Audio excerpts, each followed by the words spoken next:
Welcome into the live stream. There are so many files on that program right now. That's the reason that it's taking a minute. Oh. There's like 10 extra scenes for podcasts that are coming up. Yep. So that threw me off. Welcome into the live stream from McCready and Siskey, powered by Rain Total Body Fuel. I'm Neal. It's Tyler. What it is, sir? What it is with you? I'm back alive. I'm back alive. I got juice today. I'm feeling much better. Been a rough 48 hours for your boy, but feeling good. That's good. I'm glad you're feeling better. Started feeling like shit Monday after the show, or really during the show, and then terrible on Tuesday, and then shut her down about 6:30, 6:45 on Halloween. Yep. Slept for about 15 hours. Felt bad yesterday, and then woke up this morning with some juice, and it's make it rain. I would love to sleep 15 hours. That would be so awesome. Mine was medically induced. I'd like to induce 15 hours of sleep. Well, it's not very hard. I want a little melatonin, a little Benadryl, a little NyQuil combination. It'll do it every time. It worked. All right, let's get rolling. Let's do it. Get the show on the road. Let's do it. Get a busy day at MPW. Did you see what I got going today? I saw that. You're trying. Back-to-back weeks. You're convincing yourself that this is a contest. I'm sitting here telling you it's not. It's competition. It's over. It's competition. This competition has been over for weeks. Let's do it.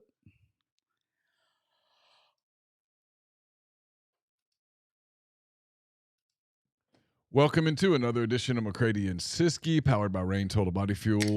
It's episode 126 today. I'm Neal McCready. That's Tyler Siskey. What it is. On a Thursday afternoon, November the 2nd. Today is the 7-year anniversary of the greatest baseball game that was ever played. It must be something with the Cubs.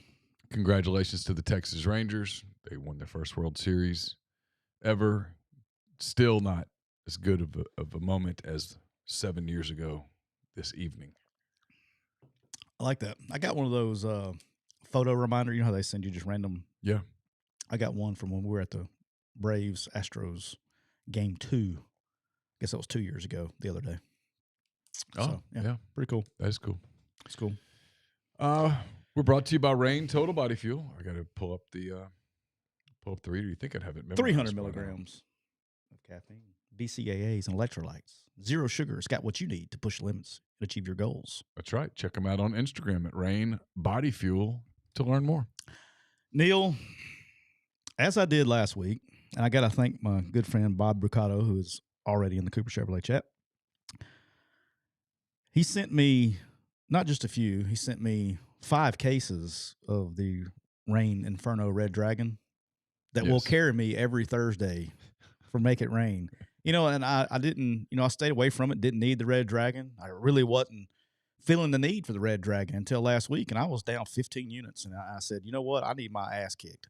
So I brought back the Red Dragon, and it inspired me to go 8-2-1 last weekend on Make It Rain Thursday.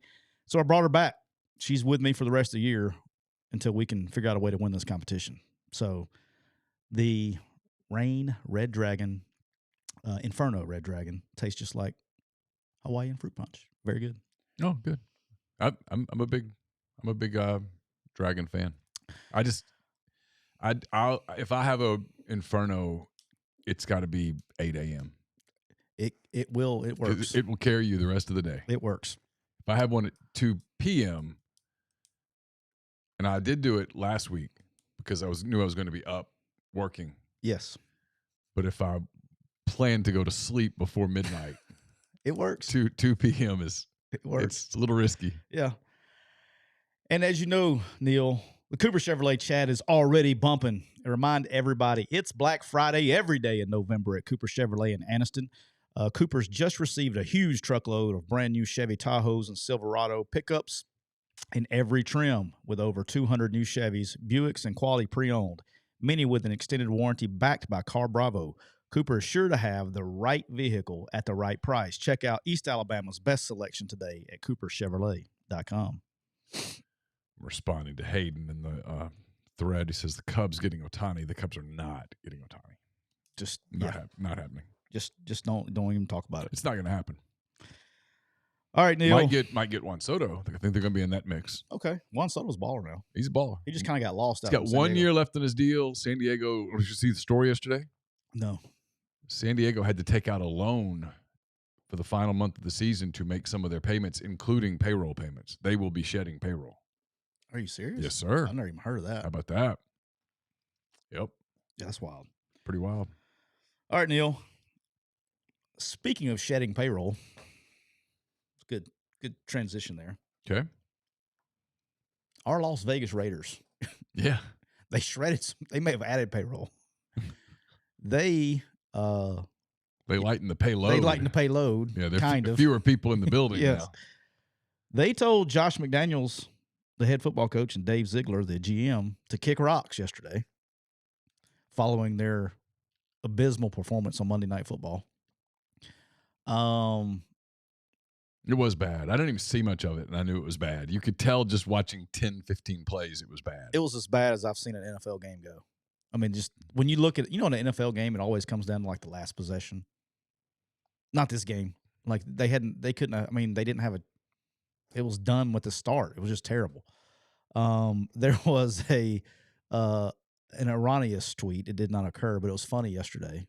PFT from Barstow said that he dressed up as Al Davis yesterday and didn't like it, so that's why he got fired. That was not true, but that was funny. And more importantly, this is not getting us covered as much as Josh McDaniels getting fired. Antonio Pierce is now the new interim head coach for the Las Vegas Raiders. Yeah. This is the same Antonio Pierce that's got Arizona State buried in NCAA trouble. In his role out when he was at Arizona State, he was one that hosted recruits at his house and all that stuff. Just real common sense stuff. That seems to be. I mean, look, the mode that all these NCAA rules are getting broken now. Like, do you think? All kidding aside, do you think the reason that all this stuff is coming up now is because the enforcement staff is so bored because they don't have to go investigate players getting paid anymore? You think they're just bored and now they're like, oh, yeah, this is against the rules, too. This is that deal where they're justifying their existence. They got to do something. Yeah. I mean, to keep a job. I mean, think about do you imagine going into the office, your NCAA enforcement staff, you go in your office for the last 20 years, it's just been stacked full of accusations. And now you come in, it's like, what the hell am I going to do today? I mean, like, there's not much. There's not much. We got to go investigate, sign stealing and people sleeping at coaches' houses on couches and, all kinds of fun stuff. That was pretty sinister. That damn Chris Kiffin. Just out of control. Out of control. He let Laramie Tunsil sleep on a couch. Yeah. They fed him a pasta dinner. Yeah.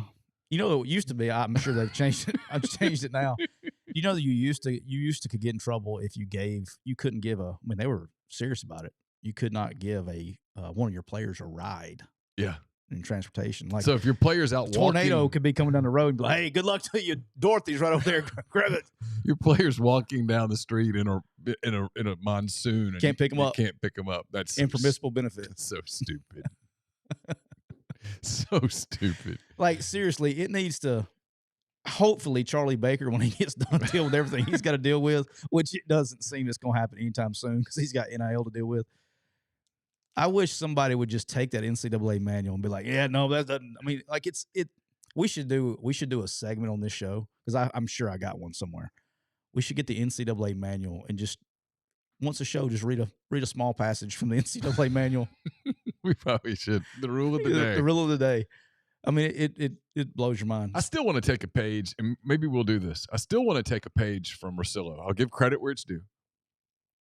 But his life advice that he does on his show is fantastic. I want to do life advice for the NCAA. No, just for people in general. Okay. For McCready and Siskey, where people send us something, we'll keep your name out of it, anonymous. Okay. Where you're asking for some life advice. All right. I think it would be interesting to get advice from you and me. Well, let's do it. Our DMs are open. Yeah.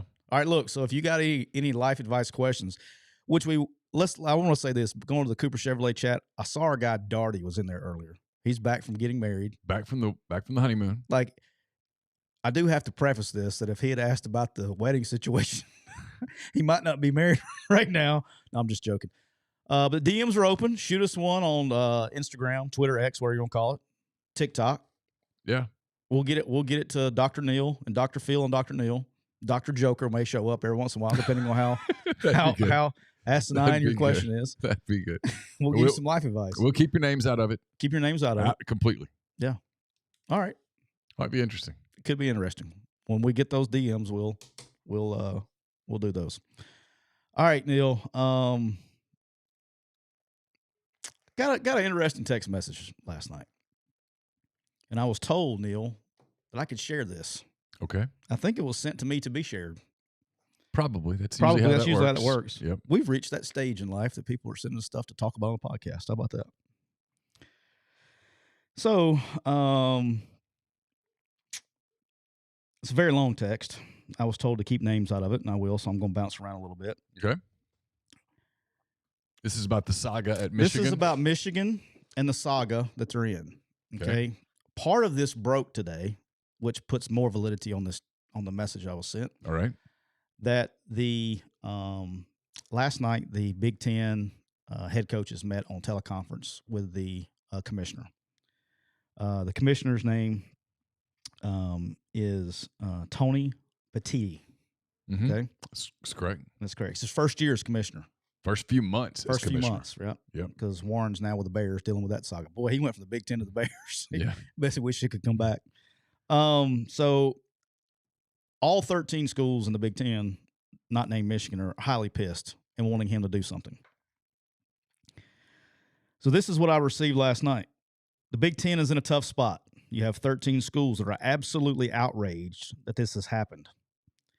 And Tony Petitti is catching hell every day. Tony has had a team of guys researching his options, and it's not cut and dry in his ability to vacate wins, as that power primarily resides with the NCAA. So what in the world can he do that doesn't violate Big Ten statutes, doesn't affect revenue scheduled TV games, or and he also respects the role of the NCAA? But it also has to dole out justice in a timely manner.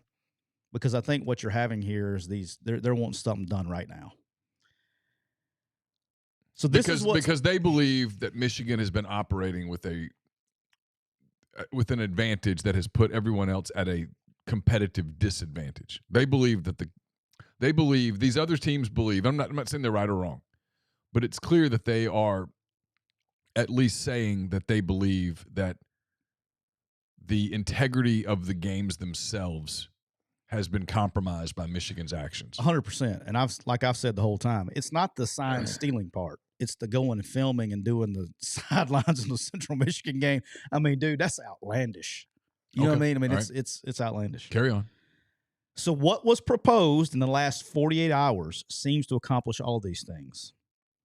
And it is the path that is being examined the most closely. Okay. Tony is looking at disqualifying Michigan from participating in the Big Ten championship game. If it qualifies. Which resides solely in control of the Big Ten. Okay. Because he has control of that. Okay.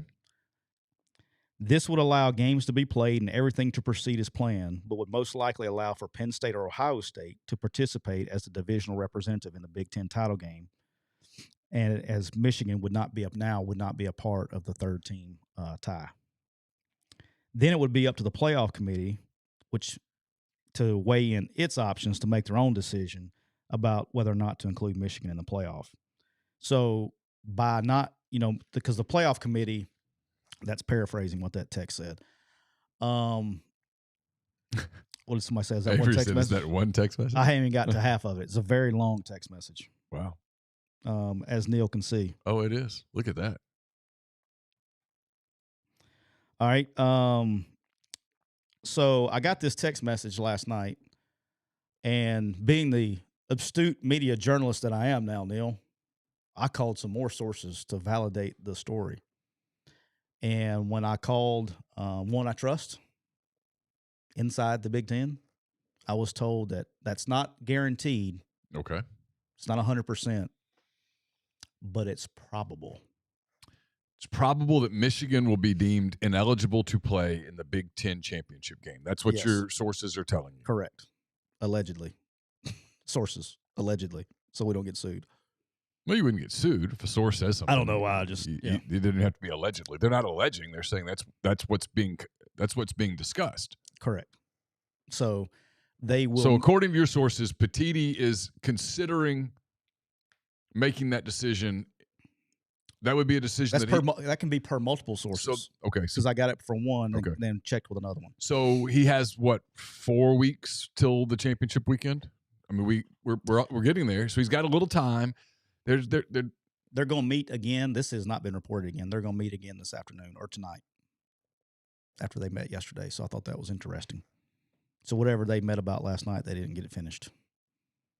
Well, it's a monumental decision if you deem Michigan ineligible from the game, because if Michigan runs the table in the regular season, and they'll be favored in every game remaining, you're taking your, quote, best team, end quote. Michigan's number one, or is Ohio State number one? Ohio State was number one, Georgia 2, Michigan was 3, I think. Okay, but Michigan and Ohio State are going to play one another. Still, the winner of the championship is going to get in. You're taking, well, you're creating an interesting scenario. Yeah. Where Michigan goes 12-0, doesn't play for the title. Ohio State goes 11-1, wins the title, but loses to Michigan 12-1, and the committee says, well, I guess we shouldn't take Michigan, but you know what? We're not going to take Ohio State either. They just lost to Michigan. Yeah, and you're potentially creating a scenario where the Big Ten gets no representation in the college football playoff, which is something that just, as of this very moment, is outlandish. Yeah. In the Cooper Chevrolet chat, I'll kill this right now because people know I know him. Tupelo Reb said Siskey called Tom Allen. No, I did not talk to Tom Allen. So I'll tell you that. I did not talk to Tom Allen. I know more people than Tom Allen in the Big Ten. No, it was not him. I'm not that stupid to call my friends on stuff like that. Don't want to put them in a bad position. If people only knew how much communication happens somewhat randomly between media and staffers on staffs that you don't cover, you'd be blown away. Yeah. And here's the thing. I was talking to Bob about this. I was talking to Bob on the way over here today. I genuinely think that Jim Harbaugh is a good guy. Yeah, I don't know because of my one and only personal interaction with the guy was when he canceled his flight to go to another city. So, because he just heard of news of at Spanish Fort, the athletic trainer's wife had been diagnosed with cancer, and we had that camp with him. I know you remember me telling you the story for the new people that here, because Bob didn't know the story. When I was at South Alabama, we had a camp in a satellite camp with Michigan, right? So they came down, they fly in the whole staff, and Jim did his thing, and he was like, "What do you guys got going on later on?" And Bryant Vincent, I remember him telling Harbaugh, he's like, "Yeah," it goes, "I got to go to we're going to a fundraiser for one of my old trainer. His wife's been diagnosed with cancer, and we're going to do a fundraiser for her." He was like, "Oh, okay." Well, an hour later, he comes back and says, "Hey, he literally got," because they were all flew down on their plane. They were getting ready to go to the next city. They canceled the freaking flight or their plane, and he went and got clothes and went and helped raise money at that fundraiser that night. How about that? You know what I mean? So, there's that guy and then this. So I genuinely think he's a good person. I think he's trying to find a competitive edge or whatever. But this thing just gets wilder and wilder. And what I can't get out of my head the last 2 days is the fact that this guy went to the Central Michigan sideline, the Central Michigan and Michigan game, dressed in gear on the sideline. Like, I couldn't. Did no one at Central Michigan notice him? Come on. Oh, that's what I'm like. I mean, come on. Right. I mean, it's just like I can't put myself in that situation because, I mean, seriously, like when we were at South and we played Mississippi State, if somebody came down from Ole Miss to help us in the middle of the game on the sideline, I'd be like, get the hell out of here. Like, I don't want to be a part of that. Like, there's some rules. Like, sign stealing is one thing. It's part of the game. Yeah. We're this other stuff is where it gets like, come on, dude. You know what I mean? Like, it's No, this is the Astros stealing signs in real time using a video device and relaying the information to the hitter in the batter's box. Yeah. That's a difference with a trash can. That's a difference in this guy on second base using his eyes or body language or whatever to give away location to the hitter. That happens. I mean, hell, that's just or the dugout picking up a tick, right? Picking up a fastball slider tip. Yeah. With a maybe location. Maybe he flexes his hand before the curveball and whatever. Yeah. And I heard y'all show yesterday, and I heard this as well. I've seen it now. It's since been reported about Chase had said on your show that the NFL was considering carrying penalties over or penalize him if he tried to jump to the NFL as well. Yeah. So it's just a bad situation, man. I mean, it's not going to end well. I don't give a shit when it ends. It's not going to end well. But at the end of the day, what the Big Ten coaches, the other 13 teams, that's their concern, right? Is that at the end of the day, if there's nothing done right now, he's going to jump and there's not going to be any real penalty. And who are we penalizing? Let's say he jumps to the NFL and they go hammer Michigan. I mean, those kids didn't have anything to do with that. You know what I'm saying? Like, yeah, it needs to be addressed right now. Well, it's always been that way, where if you would punish the people that actually are involved and not the program 6 years later when you're punishing kids that were in the 7th grade when it happened, the punishment would have more teeth. Yeah, but you know that's what's going to happen. Now, if they don't do anything about it, the College Football Playoff Committee is literally there. They're separate. The NCAA is separate from them. Big Ten separate from them. They can do whatever they want to do. But by doing this, I think he puts the pressure on them to do something. And those people are at ADs. He certainly has to hope so, right? Because, but again, the risk you take in doing it, and look, if I'm not saying it wouldn't be the right thing to do. I don't know. If I'm in the room, the one thing I'm saying over and over is, okay, it's cool. If this is what we're going to do, understand that we can't then on December the whatever it is, 8th or whenever the playoff comes out. I don't have the date in my mind. December 7th, 2nd championship game. So December 3rd. So December 3rd. On December the 3rd, we can't throw a conniption fit when we don't have a team in. We can't go, oh, how'd you do that? No. I mean, this is not. We are creating an option where the committee says, well, we believe Michigan was the best team. They beat Ohio State by 13 points. And then Ohio State beats Nebraska / Iowa / whoever in the Big Ten title game. Meaningless. And they go, screw it. You know what? We were looking for a path to put Oregon in. Or we were looking for a path to put another SEC team in. Or we were looking, whatever. Here it is. So I would just simply say, hey, look, we have to understand that we're putting that option on the table for the committee right now. Yeah. Right this moment. It'd be interesting. We'll be here for it. We'll talk about you when you do it. Because I mean, that would be a realistic option that could happen. My opinion. Yeah. We'll see. All right. Do you know what time it is, Neal? You got anything you want to talk about before we get going crazy today? I mean, there's a part of me that really wants to dive into this ridiculous JFK assassination show that you watched. And well, let's do it at the end if we got time. All right. If we don't have time, then we can. That way, if everybody that's done with when we get done with football, if we have any conspiracy theorists that want to hang around, we can do that. If we have time. All right. It's funny. It's great. It's ridiculous. It's great. It's so. I didn't make the damn movie. I mean, you over here like attacking me. You on me like I made the son of a bitch. I just watched it. But you were like, I mean, it did make you think. And I'm like, wait, no, it didn't. It did. It did not. You can't say that without watching it. Okay. But we'll talk about it. That's fair. That's like somebody that says I don't like food and you ain't tried it. It's like I got a kid that won't eat something and it's like it sucks. It's like you've never had it. I'll say this. If that scenario is what actually happened, it's just as probable as the shit that we've been told for the last 50 fucking years. Neal. If that happened, just throw it all out. Everything. I mean, lock the doors. You can't trust anybody ever. You're just no. I mean, it would be. Where have you been the last 3 years? It would be to another level. Where have you been the last 3 years? Well, that's a great point. Fair enough. All right. You know what time it is, Neal? It's time to make it rain. Time for me to go ahead and lose this prediction. Here we go. All right. It's time for Make It Rain Thursday. Brought to you by, I'm going to see if my man catch my man off guard here again today for the second time. BetOnline.ag. Got that link you can throw up. Yeah. Just put that on hard dial there.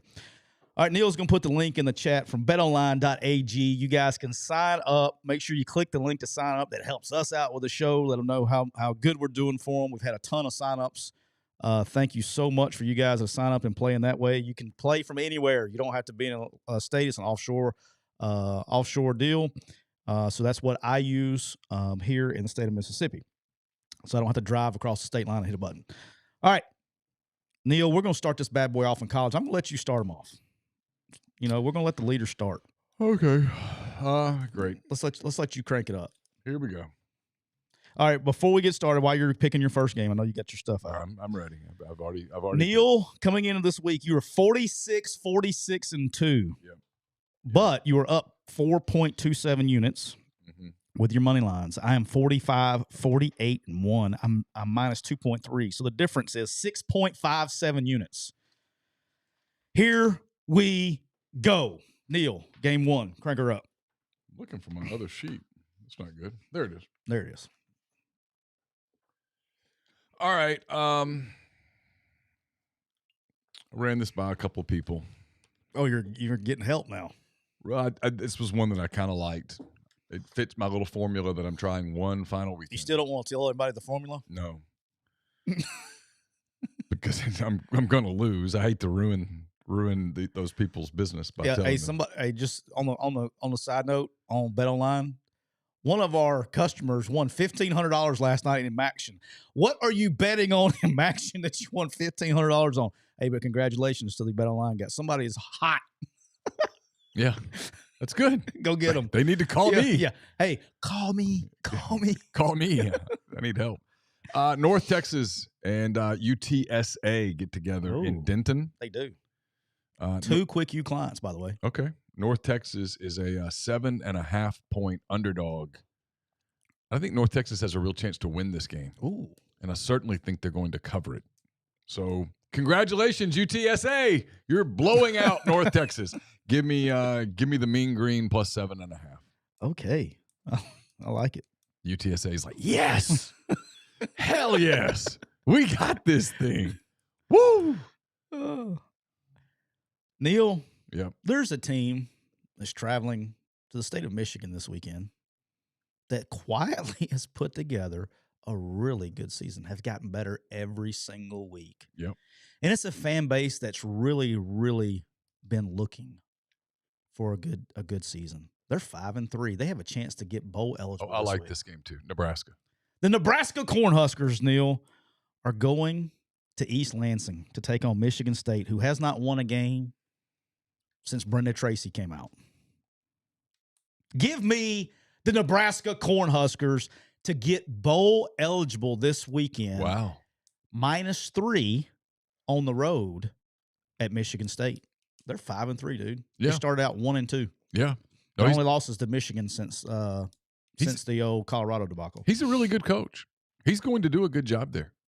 It's going to be a matter of, can they have the material that you need to get it all done? But he's going to do a good job there.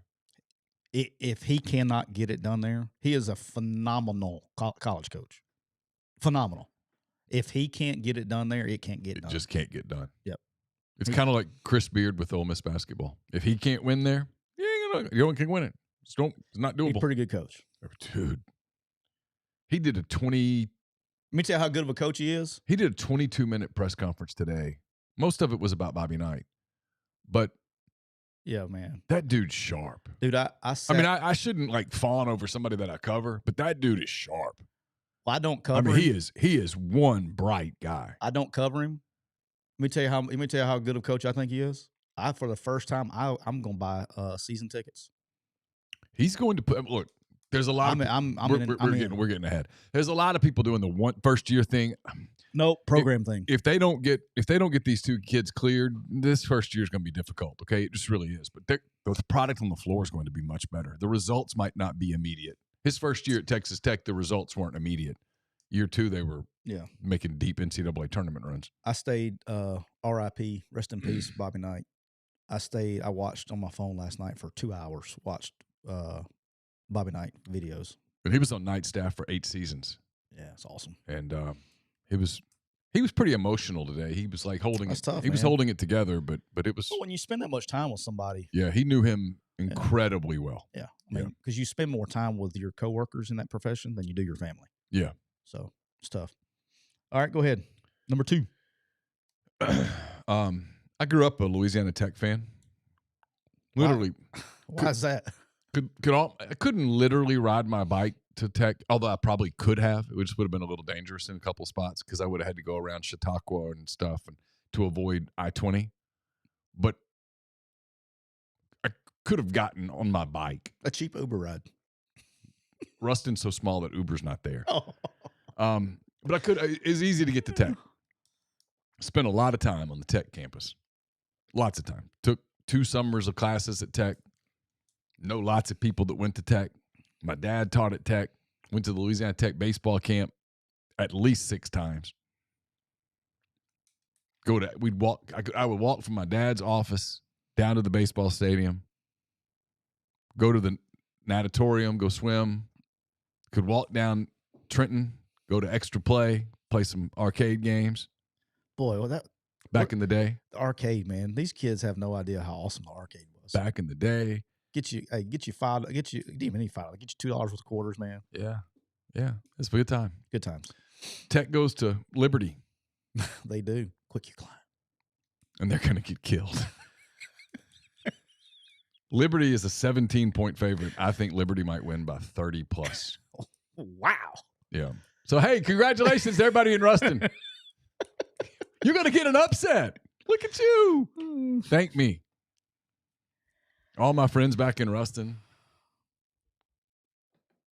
Lots of people that I know there. Just had my high school reunion a couple weeks ago. I didn't get to go, but I saw the pictures. Everybody was back in Ruston. It's going to be a happy night in Ruston when Louisiana Tech beats Liberty. Yeah, I don't think it's going to happen, but it makes you feel better. All right, Neal, my second game. The Penn State Nittany Lions are traveling to College Park. Yeah. Penn State. I looked at this game and went back and forth and said, nope, I'm out. Penn State is favored by 8. Yep. Neal, it's not enough. I tend to agree. Give me Penn State -8 on the road at Maryland. Maryland's struggling a little bit. They lost Northwestern, lost 3 games in a row. Since the Ohio State game, they've lost 3 in a row. You know, it's weird. It's Northwestern, and I'm not picking Northwestern. I looked at the Northwestern-Iowa game a little bit. Northwestern has quietly played okay. They have. They are not the worst team. No. Nowhere even close. No. Good for them. They're kind of put a few things together. Yeah. But give me Penn State -8 on the road at Maryland College Park. West Virginia's got a home game this week. They do. BYU. They do. West Virginia is beat up on the offensive line. Ooh. Beat up. Kind of starting to struggle. They did win last week on the road as an underdog. It was a 7-point underdog. Who'd they beat? Central Florida. Oh, that doesn't That was count. one I was almost taking my money That on. doesn't count. They've played well. They've had a good year. The only game they really sucked in, they got beat on the Hail Mary against Houston. That's the only game that they really lost that they should have won. Go ahead. I'm not trying to talk you out of it. Go ahead. Well, now I'm kind of freaked out. But the last time I freaked out, I walked away from a game that Don't ended let up me winning. talk you out of it, because if I talk you out of it and what you pick's right, you're never going to let me forget about it. Go ahead. Pick what you're going to pick. What's the line's too big? It's 10.5 points. I'm going to take the Cougars in 10.5. I think BYU might lose, but I don't think they get blown out in Morgantown. I don't think West Virginia's in a blowout mood right now. BYU's got this weird thing going on right now. I mean, they're Jekyll and Hyde a little bit. So congratulations to everybody in Morgantown to get a blowout win Saturday. I've been there, liked it, had a good time in Morgantown. There was a restaurant that I went to that was really had a great bar. Went there a couple of times. Scenic drive in West Virginia. All right, Neal. Middle of nowhere, but it's gorgeous. It really is a beautiful, beautiful old campus. Neal, my third game. I sliced a toe wide open one summer in Morgantown. Never been. Yep. Never been. Had to go get it stitched. My man Rich Rod likes some Morgantown, though. Morgantown's cool. Yeah. I like some stories. Yeah. Neal, my third game. Our show's about to get canceled, Neal. Grind, I should do that. I can make a lot of people happy right now. I should just go Texas A&M +3 lock. Well, it's funny you should say that, Neal, because the Texas A&M Aggies Oh, God. are rolling in to Oxford. Okay. They are. Texas A&M is underdogs by 3 points now. 3-point dog. Yep. 3-point dogs. Mm-hmm. And Neal, Yes. it's been real, guys. That's not where I'm going. Give me the under at 54 points, going under 54. I think both offensive lines are outmatched by the other. Agreed. And when the offensive lines are your question marks on both sides of the ball, it usually means the game goes under. I think there's going to be too many negative plays. I think negative plays on both sides are going to kill drives, and the more drives you get killed, the better. I think this is a low-scoring game. I generally agree with you. The only thing I'm going to say about this game is I've got a feeling that Johnson's going to give some points away. And I've got a feeling that Ole Miss's punting game is going to finally get bit in the ass a little bit. I could see A&M getting a return touchdown. I could see Ole Miss getting some defensive scores. Well, Anais Smith can return one if he gets a chance. I could see 20-something points coming in a non-conventional way. Well, I will tell you this. If I'm coaching against Texas A&M, if I'm coaching the punt team, I would tell you, if you kick the ball anywhere in the general vicinity of zero, if you kick the ball inbounds, you're gone. You're out of here. I punt the ball out of bounds. Every time. Punt it out of bounds. Hey, look, give me 40 yards out of bounds, and we'll chalk it a day. Don't give me the 38-yard that you think it can roll down. Kick it 40 yards out of bounds, kicking the 16th row of the stands. And if you only kick it 35 yards out of bounds, so be whatever. It. Don't let him run. Yeah, because he is. It's a net positive. He is explosive. He's good, dude. Here's the deal. This game, I do think the reason I'm going under, I think the question marks are on both offensive lines. I do think there's going to be negative plays on both sides of the ball. Like we said the other day, my interesting thing is on defense with Ole Miss. Does he try to go simple to let the guys play a little faster because speed is their concern, or does he go try to get aggressive and go man coverage where they're going to get exposed? Because the Texas A&M wide receivers are the best wide receivers they've seen minus LSU, and that's not that far off. Yep. Now, they don't have a quarterback like Jaden Daniels that can get it to them like that either. But right. I want to see that part of it, but I think this game goes under 54. I tend to agree with you. So far, I think you're 3-0. It's the Red Dragon, Neal. It's the Red Dragon. All right, so Fresno and Boise, battle of one horrible city against one really good one. I hate Fresno, California. It's an awful place. Bob was talking to me about Boise the other day, so the guys were asking about it, so we're coming back out. Yeah, I love Boise. I'd love to go back out. Had the Camus.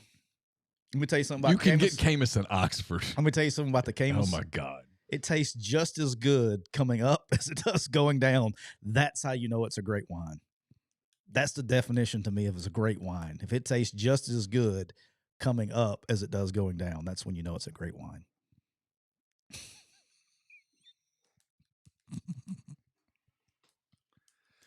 That's your wine. That's your wine advice. You know, when I land in the middle of like South Dakota, you're gonna go buy. I'm gonna go. I lost to somebody whose version of good wine is, "Hey, it tastes good when you throw it up." How about that? Now I got to figure out how. You guys got greyhounds out here? Take a bus from Rapid City to somewhere ever. Minot, South Dakota sounds pretty good this time of year. It's Minot, North Dakota. Oh, so yes. There you go. It'll be harder to get a plane there. Will. All right. So, Fresno plays Boise. Yep. Fresno plays Boise. And I got a rule. When Boise's at home, bet on Boise. But when Boise's not at home, bet on the other team. Fresno's only given 3. Nowhere near enough. Fresno -3 over Boise. Wow. Okay. But at least Boise, when they get on the plane, they can say, we're getting the hell out of this place. I ain't no doubt. Excuse me. And by the way, just a reminder, you can get Camus. You don't have to go to Idaho to get Camus. I'm just telling you, Boise, Idaho has really good Camus. Special edition. So stupid. Special edition. My man Bob in the Cooper Chevrolet chat says Scoops is an IPA dude. I like IPAs a lot. Do. All right, Neal, my fourth game. That bar we went to, they had I got the recipe. The guy sent it to me. They had a cocktail. It was fantastic. I'd never had anything like that before. It was good. Neal, my fourth game. The LSU Bengal Tigers. Mm-hmm. They're traveling to Tuscaloosa this weekend. They are. It's gonna be a night game, CBS. It's gonna be kind of a good game. You know what I mean? And Neal, a lot of people are giving the LSU Bengal Tigers a fighting chance in this game because they got such a great offense. And they do. They have a great offense. They have a lot of positive things going for them. Yep. Neal, Alabama's favored by 3. And Neal, yep, it's not enough. I've said this. I'm sticking with my guns. I think Alabama makes a statement this weekend. They've had a bye week. I think they're ready to go. All signs out of Tuscaloosa are pointing in the positive direction. Give me Alabama statement win at home versus the LSU Bengal Tigers. Okay. -3. Alabama and LSU play Saturday. I heard that. Yep. I did. LSU's getting 3 points. I've heard that as well. I don't know if you know this, but I grew up in Louisiana. Was it around the Ruston area? It was. My uncle, my grandfather, BJ.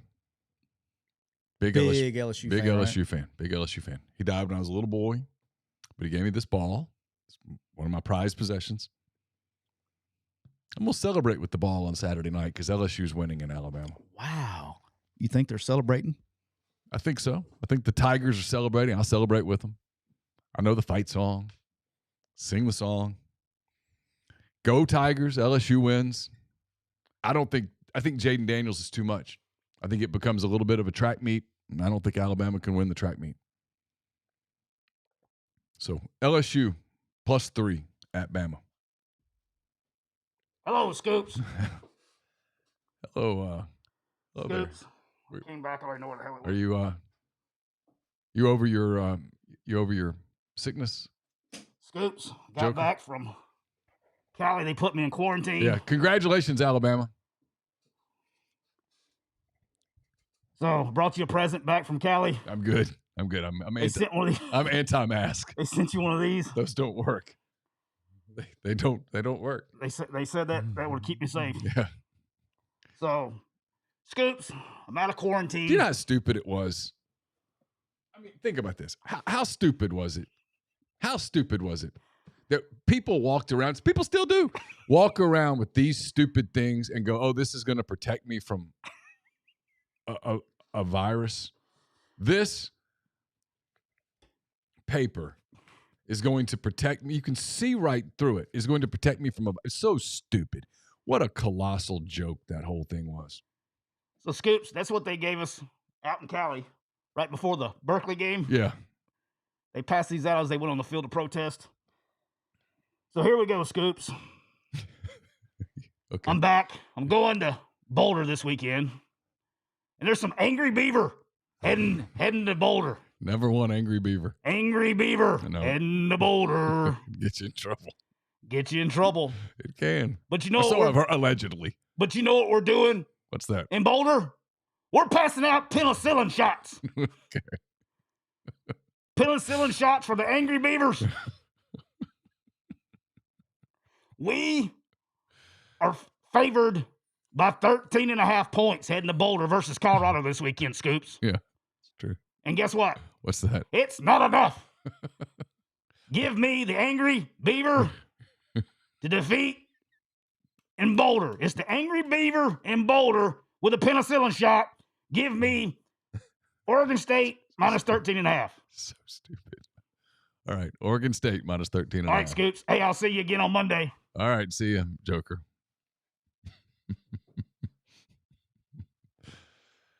What did he have? Something about angry beavers. Oh, he's disturbed. That is true. So it's money line time. With colleges, money line. I'm not good at this. I've got multiple choices that I'm thinking about. So here's my question: Do I go conservative or do I take a big swing? I mean, I'm losing. I've hit the point. You're winning by 6.5 units. We just put 5 picks in that I will miss all 5. You will get all 5. I'm down. What is that? A 10-unit swing, so I'm down 4. Wow. What's your pick? You make your money line pick. All right, I'm going to go my money line first. Yep. All right, Neal. The Houston Cougars are traveling to Waco, Texas to take on the Baylor Bears. Baylor is favored by 3.5. I don't need the points, Neal. Give me the Houston Cougar money line plus 155. Oh. Houston money line plus 155 at Baylor. I like this game. I think Baylor. I don't really think Baylor's that good. I think Houston is kind of they pick their spots to be pesty. I think this is a spot for them in recruiting. They find a way in these Texas games to be competitive. Give me those kids take it personal almost, right? So I'm gonna give me the Houston money line plus 155. You know what, Dwight? I'm gonna do it just for you. He said, "Go liberal, Neal." So by God, I'm gonna go about as liberal as you can go. This pick brought to you by the Biden administration 2024. I should put on a mask to make this pick. We got one over here. That's okay. Joker said you could use his. I bet. It does not come with a penicillin shot. Joker's been around a lot of angry beaver. I'm good. Stay away from anything that's been over the Joker's mouth. Never know. You never know. I mean, that's wow. Don't take those chances. Well, good news is if YouTube still has this show up, they're never taking us down. That's what she said. You know who played well last week? Who that? Stanford. Oh, you're going to do it. Stanford played well last week. You know who hadn't played well in the last few weeks? Who that? Washington State. They haven't. They struggled a little bit. Stanford goes to Washington State. It's a plus 390. I'm going to roll the dice. Wow. I'm going to roll the dice on the Cardinal. The Cardinal. The big tree. The big tree. That's just about. Are they going to be protesting as they come out of the tunnel? Oh, they'll probably protest something. You got to protest. I mean, something's wrong. Someone has been wronged. Someone has been disenfranchised. Something's not fair. But they're not handing out participation trophies. No. Maybe Stanford's ready to go win a game. That's kind of poetic, though. Are they going to protest something where the school that fired their coach for not taking the vaccine? They'd probably they might be mad. They might be mad. Because if Washington State had really, really been serious, they wouldn't have just fired him. They'd have fired him into the sun. I mean, he jeopardized all those young men's lives by not getting the vaccine. Love it. All right, Neal. Has he won his lawsuit yet? Not that I know of. Okay. I haven't checked in, though. All right. NFL, go ahead. All right. NFL's weird this week because we got quarterback issues. We do. In some ways, the NFL's as weird as college right now. A lot of college games are weird because teams don't have quarterbacks. This is accurate. We're going to get some of that in the NFL, and the difference is the defenses are all so good that you can't scheme around it. That's true. Sometimes in the college game, you'll see schemes, and the defenses aren't particularly good either. So you can sort of scheme your way into a few things that actually work, even though your quarterback is incompetent. In the NFL, if you have an incompetent quarterback, it's just night. There's no savior. And there's a lot of those games. There is. Atlanta improved at quarterback when it went to Heineke. Atlanta's at home against Minnesota. Life without Kirk Cousins. They're only giving 4.5. I don't think that's anywhere near enough. Falcons still have a pulse. Vikings don't. It was a death blow to Minnesota to lose Cousins. I know they traded for Dobbs or whatever. God bless him. Give me Atlanta minus 4.5 against the Vikes. Neal, I hate to tell you this. I agree with you. I think that's going to cover. Congratulations, Minnesota. Big win. Big upset. No, I think that's legit. I think I actually feel much better about my NFL picks this week. GJG should have a good week this week. All right, Neal. I'm going to start this bad boy. Mr. Monday, Thursday night is going to start this bad boy off tonight. The Tennessee Titans are traveling to Pittsburgh, to Steeltown, to take on the Pittsburgh Steelers. A little dinged up. My man Minka Fitzpatrick going to be out. Yeah. Jacked his hamstring up pretty good. Is Pickett okay? Pickett is going to go. Okay. Pickett is going to go. I'm actually okay with Pittsburgh if Trubisky plays, if he has a week of prep. When he has a week of prep, I mean, it's a push. Interesting tweet. I think my man Clay Karcher sent this to me today. In the last 2 seasons, there's only 2 NFL teams that have not scored more than 30 points in a game, and they're both playing tonight. Pittsburgh and Tennessee. But that's not where I'm going, Neal. I'm taking the Pittsburgh Steelers minus 2.5 at home versus the Tennessee Titans. Well, have fun. I did it last week and watched that game and put me in a bad mood at certain times. They had no chance. Ask me why I'm going with the Pittsburgh Steelers. Why are you going with the Pittsburgh Steelers? Because they didn't cover last week. So you think they'll cover this week? And guess who did cover last week? The Titans. Give me the Steelers minus 2.5. So you're gambling on inconsistency. A team that did not cover last week either was the Houston Texans, but that game was on the road. This week they're back at home in Houston. Got Tampa Bay coming in. Baker Mayfield's been all right. He has been. Bucks have not been good though. He's actually one of the better players. And I look for the Texans to bounce back. They're only given 2.5. I think they cover 2.5 at home against Tampa. I actually agree with you on that one too. Both of your first 2 picks were in my pool. I'm fast becoming a pretty big D'Amico Ryans fan. No, he's good. He's legit. He's legit. Yeah. I like the way he handles himself. Neal, Sunday morning, we have bratwurst and beer being served at 8:30 in the morning, Sunday morning, as the Miami Dolphins and the Kansas City Chiefs are traveling to Germany to play this game. 8:30. 8:30. Our time. Yep. The Kansas City Chiefs are only favored by 1 point, Neal. If I can get the Kansas City Chiefs at 1 point, give them to me all day long. It's the cheapest you're going to get them at a neutral site, too. It's not a road game. It's a neutral site game. Give me the Kansas City Chiefs minus 1. I think they both, you can call offenses a push, and I think Kansas City's got a better defense than the Dolphins. Give me Kansas City minus 1 in Germany. I looked at that one. Someone was saying that it's I guess it was Jeffrey this morning we were talking. He said that the European games, the favorites win, I think he said 70% of the time, and they cover, or the favorites win 80% of the time, and they cover 60-something% of the time. Well, it's Kansas City's favorite. So you're in good shape. All right. Hardman in the Cooper Chevrolet chat. Thank you. Don't forget we're falling back. So it's going to be 7:30 on the body clock Sunday morning. It's good news for me because I'll turn it on up here, knock out 10 thoughts, and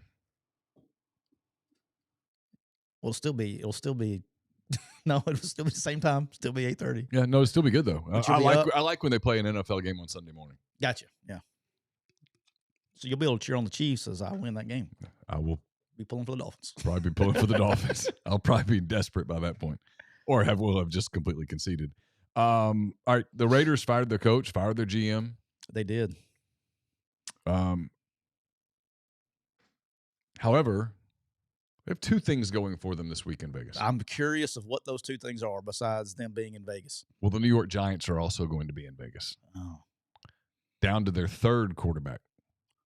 Yeah. And I have a little theory that I have, and it's worked out most of the time.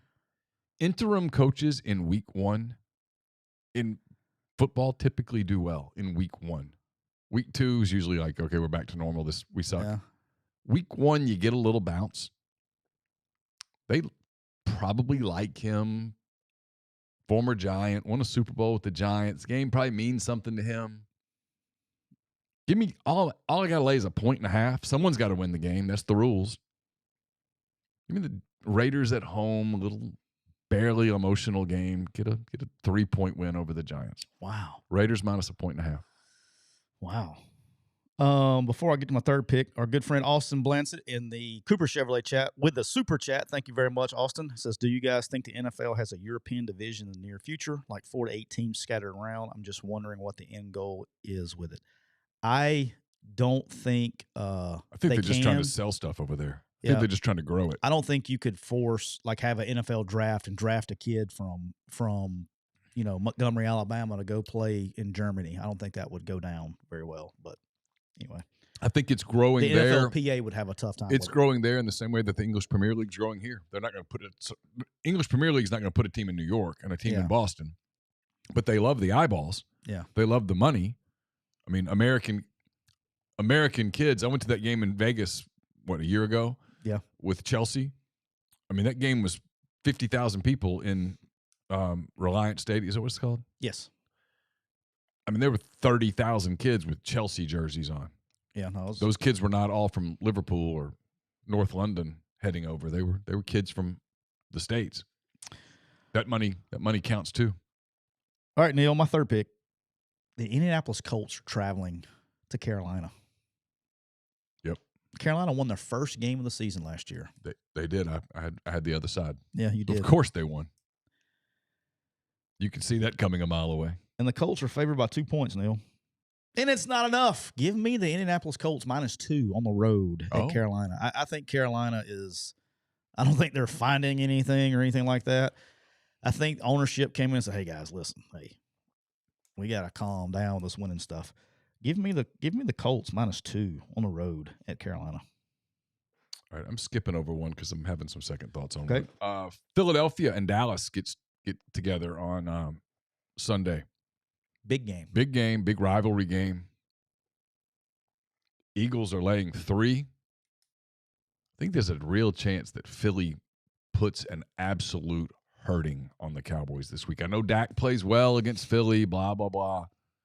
I think Philly's on a little different level right now, and with Detroit showing some signs of being mortal and San Francisco looking really mortal, I think Philadelphia knows they have a chance to make sure that the NFC goes through Philadelphia, and I think they make that statement Sunday.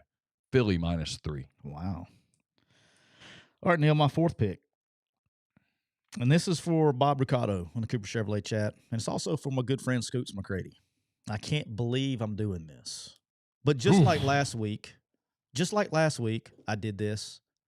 And I said, you know what, Tyler? Follow the formula. Just follow the formula. It works. Mm-hmm. And I did this last week, and I hated the game I did it on. I didn't want any part of it. But you know what? At the end of the day, when the old ticket hit, it was a winner. So I'm taking the Chicago Bears for some ungodly known reason because it fits the formula. Give me Chicago because they didn't cover last week, and the Saints did. Chicago is traveling to the New Orleans Saints. Give me the Chicago Bears +8.5 on the road at New Orleans. Can't believe I just did that. I can't either. It's a big number. +8.5. I actually thought about the Saints and laying that number, but then it was such a big number. So, hey, I'm sticking with it. She brought me here. You're probably right. Last week, just so everybody knows, last week the formula was 5-0-2 last week in the NFL. Just so everybody knows, she was undefeated last week. I should have been doing it the whole year, and it's like seriously, it's hitting at like 78% for the year or something crazy. Go ahead and make your last one, too. All right, my last one. I'm down to 2, and I'm trying to decide. Well, you'll probably go to the other side of this one. I'm taking this bad boy all the way to Sunday night. The Buffalo Bills are traveling. That's the one I was looking at. Are traveling to Cincinnati to play our Bengals. The Bengals are favored by 1.5. But that's not where I'm going. Give me the Buffalo Bills +1.5 on the road at Cincinnati. I think they win this game outright. Goodness. Yep. There they are. Wow. Over the last 5 meetings, Cincinnati has beaten Buffalo 3 times. Over the last 5 head-to-head matchups, Cincinnati leads 110-84. That doesn't count the points that they were scoring in the DeMar Hamlin game last year. Cincinnati's only 3-4 against the spread this year, though. It's covered the spread twice when favored by 2 points or more. Haven't covered it 3 times in the same situation. So you know what? I'm going to stick with my original plan. Because I was thinking about Cincinnati minus the 1.5. I think the Rams are beat up. I don't think Stafford will play, and if he does, he won't play effectively. And I don't think they're particularly good. We went through a little period where we're trying to get the Rams good. I'm going to take the Packers at home minus 3.5. Golly, you're brave. Packers suck. They do suck. Do you know what's crazy? You know what? Scratch that. Scratch it. Scratch it. Scratch it. If I'm going to go down, I'm going to go down losing with my guys. Screw it. We got to check 48. Check 48. Hey, check. Kill. Give me Cincinnati minus 1.5. Screw it. I'll just go head to head and lose it all. I'll lose on Saturday night. I'll lose on Sunday night, and I'll start getting my suitcase ready for my stupid ass trip. There you go. I'm going Bengals. Bengals minus the 1.5. Okay. Screw it. All right. So everybody knows there were 7 games this week that fit the formula, and you picked 2 of them. The Falcons minus 4.5 was, and the Houston minus 2.5 were two of them. That's why I went with the other 5. I had highlighted the Houston minus 2.5 as well, so I like that one. This is the formula I used last year, and it was good. It's good. Our good friend Drew Frank on TikTok, I got to give him credit because he reminded me of it last week and did me right. He thinks it works in college too, but I'm not so concerned. I'm not so convinced just yet on college, but it works for him, I think, in college. But anyway, the other college games that I kind of liked, I kind of like Georgia State plus 5.5 against James Madison. I kind of like the under in that game at 54. That is going to be a very physical game. Yeah, extremely physical game. I'm pulling for my guys at Georgia State for sure. They're my dudes.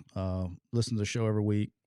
They got a good team, man. I love their quarterback. I love their offensive scheme. I love how they play physical. They're just, if you're a football junkie, they are a very fun team to watch.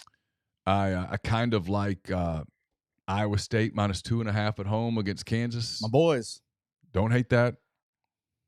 I like Washington minus 3 at USC. Did you see the over-under in this game? It's like 77 or something crazy. It's insanity. That was my backup money line was USC but it was like 127. But I'm with you. I tend to agree. Washington's going, who's going to stop anybody in that game? They both have terrible defenses right now. And the money line that I kind of liked, I played with it. I think Texas gets tested this week. Kansas State's a plus 154. If this game were in Manhattan, I'd have a bit different view of it. But it's in Austin. I think Texas survives it. But don't be surprised if this is close. I played with this one, so I think Texas wins pretty good. Okay. I don't know why I do. Then the other one that I like, I do. I'm not going to bet it. I didn't want to include it, but I do kind of like ULM plus 2.5 at Southern Miss. Yeah, I mean, why not? And Hayden Harris in the Cooper Chevrolet chat brings it up right there. Games I liked, I did not go with. Tonight, the battle for the belt. A good friend, Kane Womack, just finished his steak and pasta for the pregame meal. He's probably getting his mind right, getting his Lululemons on, getting his suit on, ready to go to the stadium here shortly. But South Alabama and Troy, what is the current line on that? That's not what I was going to bet. I think it was at 5. I've seen it at 5.5. I've seen it at 4. Anywhere from 4 to 5.5 is what I've seen it. I thought I saw it at 5.5, but I'm getting a Troy favored. Yes. By 4 to 5.5, depending on what book you look at. I'm working on it. Oh, you're okay. It's where are you? Troy is a 5.5 point favorite in that game. Okay. The over under is 44.5. If you're looking at money line, South Alabama is a plus 180. Troy is a minus 218. So I had it at 45 earlier today. I have not bet it yet, so it may have moved on betonline.ag. When I looked at it, it was 45. I would take the under in tonight's game. That's the bet I'm going with. I think they're two really good defenses. They know each other, obviously. And in these games, these rivalry games, like I was talking about, I think they're two evenly matched teams.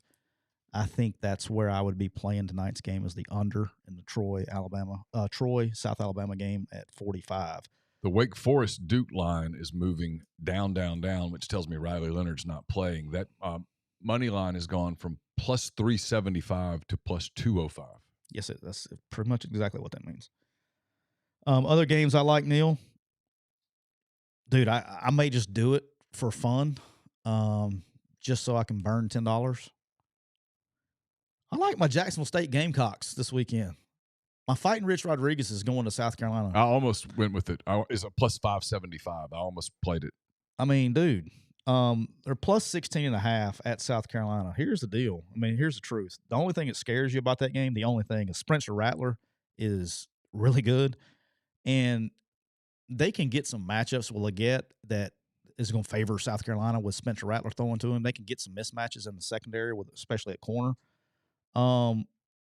But I think they're going to give them all they can handle, especially on defense. I don't think South Carolina's run defense is that good, and they're fixing to see some schemes that they haven't seen all year long in run schemes and that they can't be right in. And dude, you can say what you want. Rich Rodriguez has them dudes playing like eating nails and shit. I mean, they eat glass. I mean, they are tough dudes. That's not good for your teeth at all. Oh, they're good. They're hard edge. He's got like Rich. I'm so happy. I mean, he's in year 2, and he has got a team full of tough dudes. I like where they're at. I'm going to bet Jacksonville State. I'm just probably going to bet the money line. Just have fun with it. Iowa at Northwestern. Mm-hmm. Over under the lowest in the history of football at 30.5. I think I'm just going to take the over. There's no way that goes under 30.5. Let me say this. A little pissed off about the Bryant announcing that he's not coming back. I don't like the way that was handled. That was bullshit. Did you know why it was handled the way it was handled? Has that been put out there yet? No. So because of the nepotism laws and all that stuff, Brian doesn't report to his dad. He technically reports to the AD. Well, they got a new AD. And she was feeling a lot of pressure from all the talk. Like, we all know what's going to happen at the end of the year. There's 4 games left in the season. What good does it go to say he's not coming back at the end of the year? Why not wait 4 weeks? I actually think his dad's going to step down. I do too, but there's 4 weeks left. Yeah, I don't know why. And you've lost 2 games, right? I don't know why people do some of the things they do from a public relations, media relations standpoint. Some of the stuff that people do is really idiotic. So what did it solve? It solved nothing. It solved nothing. You're still going to bitch about the play calling. You're going to still bitch about they don't score enough points. You're not going to solve anything in 4 weeks that you haven't bitched about for the last 3 years. We all know what's going to happen at the end of the year. Yeah. I just thought that was a chicken shit move. That pissed me off. I don't think you treat people like that. That have been. Here's the other thing. It's one thing if he was a journeyman that just popped in and popped out. That family has given literally their life they've given and millions of dollars to your university, and that's how you treat one of your own. He's a major donor to the Children's Hospital. Yeah, and you want to know why coaches jump and go. There's no loyalty. It's a one-way street. Now, you want them to be loyal to you and not go take other jobs, but that's the way you're going to treat that family? That family that's giving all that money. I completely agree. That's bullshit. Yeah. That's a chicken shit move, and that pisses me off for them. So I hope they go score 70 fucking points every game from here on out just to piss everybody off. She's empty, boys. Red Dragon's rolling. And there was one more game I liked. I think Oklahoma makes a statement this weekend. I think they cover against Oklahoma State. Oh, interesting. I do. And Bedlam, last Bedlam game for a while. Yeah, I kind of like Oklahoma State. Yep. All right. Interesting game. We got about 3 minutes. Okay. Do you want to do it or no? Yeah, got to keep it fairly short, but yes. Okay. All right. If you are here just for football content, let's appreciate you. We're done. We're done. Yeah. So Neal thought this was funny, something I told him today. I watched Neal in my sickness. I didn't have anything to do. I turned on and Prime Video to see if there was any new movies. I was going to rent a movie. I was going to look to see if Equalizer or the Indiana Jones was down to where not $20 and they put the prices on it. And I see this new JFK movie out.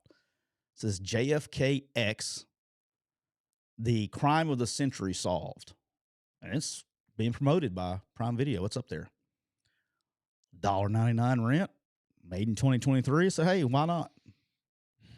So I watched this bad boy. Okay. And it goes through for about 30 minutes. You're like, okay, you're following it. Okay, what's the crime? What have you solved it? You're trying to figure out, I already know this. And then they come up to where basically the premise of the movie is that he did not die at all. That he faked his own death. Okay. And as dumb as that sounds, which I know you're already laughing. Yes. They actually make you feel like, okay, that's a possibility. So I will play along. Okay. There's a film shot by Abraham Zapruder in which you see John F. Kennedy's head blow off. Okay. In the film, it certainly appears that blood, brain matter, skull, etc., explodes through the air. I agree. The First Lady, Jacqueline Kennedy, God rest her soul, attempts to retrieve a piece of that matter off the back of the vehicle. Yep. Clint Hill, a Secret Service agent, puts her back into the vehicle and lays on top of her and the president to protect her at that point, because he was gone, allegedly. How do they make you feel like that?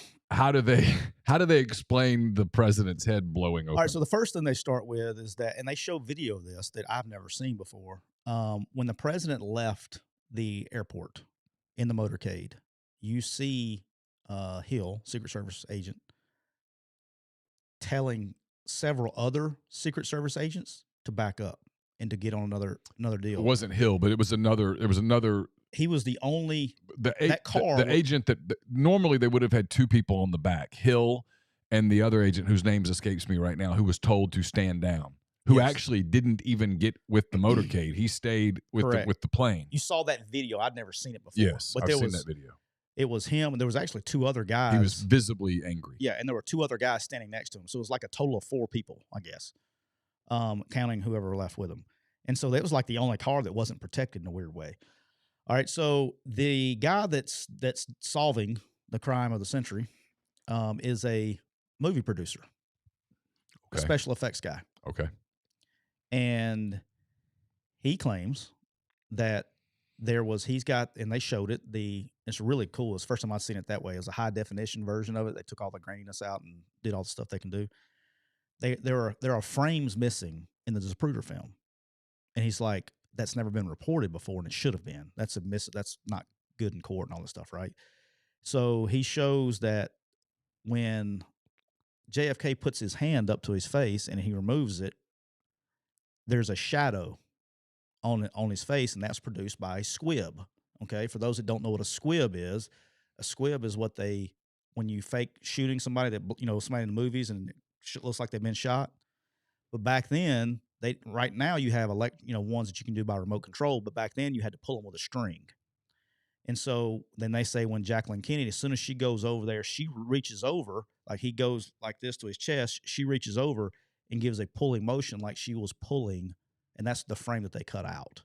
And they showed it where she was pulling the down motion, and that's when it went back. That's one. Okay. 2 is that they talked about the percussion of the bullets. If you were shooting a high-power rifle, the actual bullet going through the air at that speed would cause massive percussion, all that stuff. And nobody filming nor anything like that was able to. The camera didn't move and things like that should have startled somebody from 30 feet away. They go and they talk about that. I'm going to get the super Cliff Notes version here. And then there was an 8-minute car ride between there and Parkland Hospital that nobody can account for what happened during that time. There was no brain matter or anything on the back of the car. There was nothing in the seat. There should have been like 5 quarts of blood in places if he had been shot like that. There wasn't that much blood. And then the other, I guess, conspiracy theories that throw on this. But there's literally pictures of the limousine at Parkland. Dude, I'm just giving you I didn't make the movie. I understand, but there's literally pictures of the limousine and there's blood. Basically, there's flowers basically floating in the blood. Just telling you what the movie said. Okay. All right. Then the conspiracy part of it was like, well, whose body was it? All those things goes back to Officer Tippett's, who was shot. Okay? Yes. His nickname, this was kind of creepy. His nickname within the Dallas Police Department was JFK because he looked just like him. That was his nickname. and then that they substituted that, and then he did whatever he did. Why did he do it? The conclusion they did it. Why did he fake his own death was because he had a hit out on him that he knew from the mob, a contract out on him, and that there are some similarities between Tippit and that was his nickname and President Kennedy. So one of his mistresses that he was supposedly in love with, she also died right after that. She was murdered, and in her photos for somebody to be, she was supposedly shot. There was no blood in her photos, so that she mysteriously disappeared as well. So I think that's what they're trying to come to conclusion of. But it was a theory I had not heard before. And they made you kind of like if you watch JFK with Oliver Stone, it makes you kind of believe things. They did a good job of putting probably what's the right word? Situational evidence. That's not the right word, but circumstantial evidence. Yes, put it in place. A lot of things to show you that. And he was being dead. I mean, he was enough to where the movie sold, and somebody made a movie about it. It was pretty good. It's pretty wild. So the site where Tippit was killed is now like a tennis court. Say that again. The site where Tippit was killed, I just was going down that, is like a tennis court now in Dallas, the corner of 10th and Patton. Okay. But they released like a phone call between Jacqueline Kennedy and Lyndon Johnson, like right after it happened, and it was not a normal conversation that you would be expecting. Like they released that tape. She was not upset. It was a very odd conversation. Well, Jacqueline was in the plane with... No, it was like a couple days after. Oh, okay. They released that conversation, made you think like that. Something wasn't... She wasn't upset, and they were not talking. It was a really weird deal. He was almost hitting on her. It was kind of creepy. That was another thing. And they released when they were doing which I still don't understand to this day, when they released the all points bulletin for Lee Harvey, they described the exact weapon in a shooting that happened 15 minutes ago. That's always thrown me out there. Like they knew the exact weapon to look for, somebody with this exact weapon. Come on. 15 minutes afterwards. Just saying. Okay. And they got tapes. Oh, they got tapes of the mob guy that put the hit out saying how they would do it from the office, from an open office building. Yeah, because they'd had a couple of attempts or plans that had been sort of foiled. In Tampa and Chicago. Chicago, yeah. Yeah, so it was. He actually didn't go to Chicago because of the plans. Correct.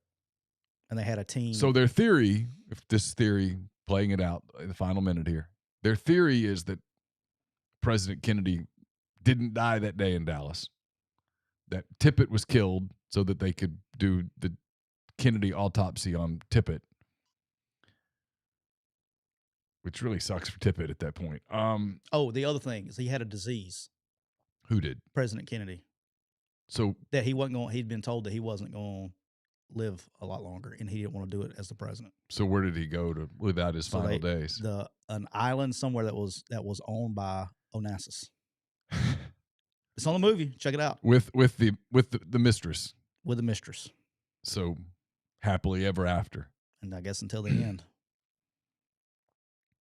But Onassis owned the island. But they talk about it in the movie. Just check it out, and then you can come back and call me crazy. But you can't complain about the taste of rutabagas if you don't eat the rutabagas. That's what my dad always told me. Because I would never eat a rutabaga. He said, it's just a sweet potato. I said, no, it's a rutabaga. Mary Jo says, wait, it is a tennis court? What is it called when you have 0 points in tennis? Love. Who loved Kelso from the 70s show? Jackie. What was JFK's wife's name? Jackie. JFK's alive. There you go. Hey. Solved it. Look at us. Right here on McCready and Siskey. You come here for picks, and this is what you get. We solved JFK. We solved the crime of the century. I'll tell you the other one. You know who the real killer was in L.A.? OJ. Oh. It was really him. It was him? Yeah. Crazy. All right, we'll be back on Monday with another edition of The Big Show. Brought to you by Rain Total Body Fuel. Check them out on Rain on Instagram at Rain Body Fuel to learn more. Thank everyone in the Cooper Chevrolet chat. Y'all are great today. And just a reminder, it's Black Friday every day in November at Cooper Chevrolet in Anniston. Cooper has just received a huge truckload of brand new Chevy Tahoe, Silverado pickups in every trim, with over 200 new Chevys, Buicks, and quality pre-owned, many with an extended warranty backed by Car Bravo. Cooper is sure to have the right vehicle and the right price. Check out East Alabama's best selection today at cooperchevrolet.com. Tons of programming coming your way at MPW Digital, including like here in the next few minutes with addition of hand-raised guys. We got Butcher versus the dance instructor, Pete's Pigskin Preview, and an Oxford Exxon podcast extra with 4 guests getting you ready for Texas A&M at Ole Miss. All of that on MPW and, in podcast form as well. So enjoy your weekend. We will talk to you on Monday. Bye.